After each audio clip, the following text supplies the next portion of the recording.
मारिले एक पुरस्कार वादी की कहानी है जहां सिर्फ वही पहुंच सकता है जो दिल से सच की तलाश में हो। ये नायाब नामी लड़की की कुर्बानी, हिम्मत और मां से बेमिसाल मोहब्बत का रूहानी सफर है जो ख्वाबों को हकीकत में बदल देता है। किसी जमाने में जब दुनिया सादा थी और दिलों में नरमी बाकी थी, एक पहाड़ी इलाके के बीचों बीच मारिले नाम का एक छोटा सा गांव आबाद था। ये गांव ना किसी नक्शे पर था, ना ही किसी को इसका रास्ता मालूम था। कहते हैं जो मारिले पहुंच जाए इसकी जिंदगी हमेशा के लिए बदल जाती है। मारिले में ना बिजली थी ना मोबाइल सिग्नल, लेकिन वहां के लोग खुश थे।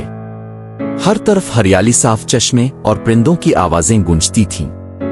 लाहौर की एक तंग गिल्ली में रहने वाली नायाब नामी लड़की हर रात एक ही ख्वाब देखती थी, एक पहाड़ी, एक नदी और एक दरवाजा जिस पर लिखा होता था मारिले में खुश आमदीद। नायाब ने कई बार यह ख्वाब अपनी उम्मी को सुनाया, लेकिन वो सिर्फ मुस्करा कर बोलती, बेटा ये सिर्फ ख्वाब है, असल जिंदगी में ऐसा कुछ नहीं होता।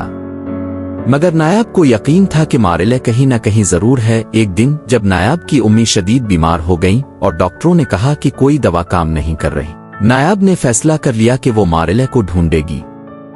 इसने एक पुराना बैग भरा, उम्मी की तस्वीर ली और लाहौर स्टेशन से शुमाल की तरफ ट्रेन पकड़ी।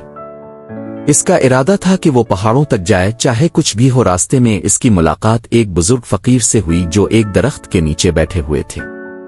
नायाब ने इनसे पानी मांगा तो वो मुस्करा कर बोले, तुम मारिले ढूंढने निकली हो है ना? नायाब हैरान हुई, आपको कैसे पता? वो बोले, मारिले सिर्फ उनको मिलता है जो सच्ची नीयत से निकलते हैं। पहला रास्ता तुम्हें दरख्तों के बीच से मिलेगा जहां एक नीला पंछी गाता है।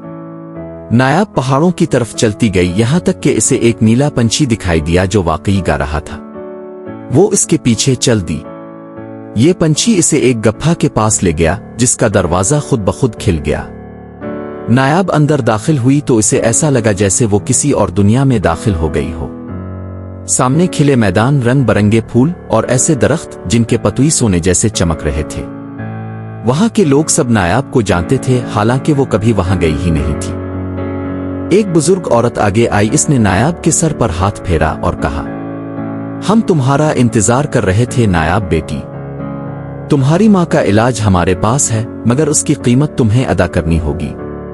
नायाब ने लरजती आवाज में पूछा, क्या कीमत है? बुजुर्ग औरत बोली, तुम्हें अपनी आवाज कुर्बान करनी होगी।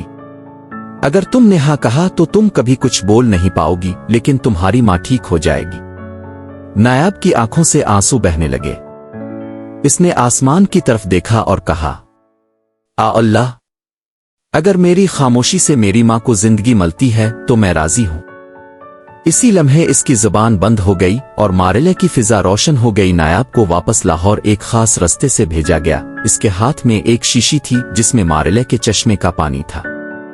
जब वो अपनी मां के पास पहुंची और उनके मुंह में पानी के चंद कतरे डाले, वो मुजिजाना तौर पर ठीक हो गईं। मां ने नायाब को गिले लगा लिया, मगर नायाब खामोश रही। इसकी खामोशी में एक दुआ थी, एक कुर्बानी थी और एक सच्चाई थी।